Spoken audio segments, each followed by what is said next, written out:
Hello. This is the first time that I'm getting in touch with you all to clarify something, and I think this will be the first time that I'll be thinking twice before I speak my heart, because I'm anxious that my words might be misinterpreted. So forgive me if I take a while longer than usual to communicate my thoughts. And I'd like to do this in English. In a recent interview, I was asked if I was a supporter of the left or the right wing, and I clearly stated that I believe I'm neutral, and we need to be good human beings first before we identify ourselves with our beliefs, and that the oppressed need to be protected at any cost. So further into the interview, I went on to elaborate on how I look at things, and I had quoted two references which had a huge impact on me, and which left me traumatized for days. In fact, after I watched the film The Kashmir Files, I had the opportunity to speak with the director, and this was 3 months ago. I remember telling him that I was disturbed seeing the plight of the people at that time, and being someone that I am, I would never belittle tragedy like the genocide and the generations of people who are still affected by it.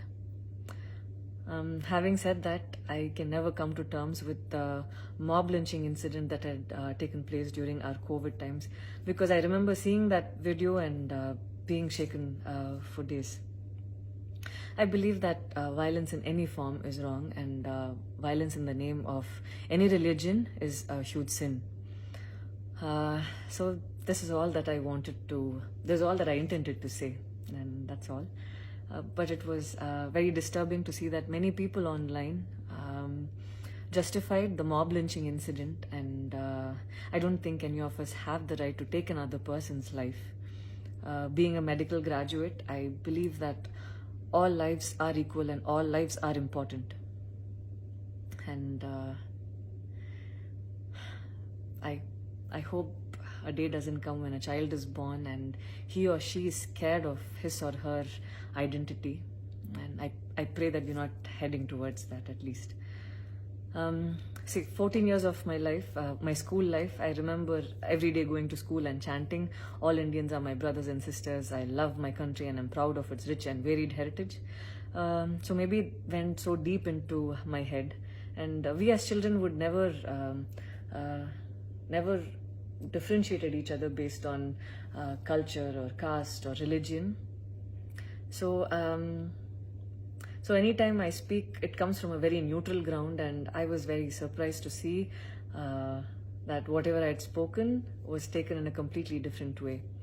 And it was also very upsetting to see that a lot of prominent personalities and websites had carried a snippet from the previous interview that I had given, even without seeing the complete interview or the genuinity behind what was said. I would like to take this opportunity to thank the people who stood by me the last few days, because I remember feeling so alone and conflicted, wondering what I did wrong, and it was heartwarming to see that a lot of people raised their voice in support of me, and I felt like they knew me for who I am. So thank you so much for making me feel like I wasn't alone. So I wish you all happiness, peace and love. Thank you so much.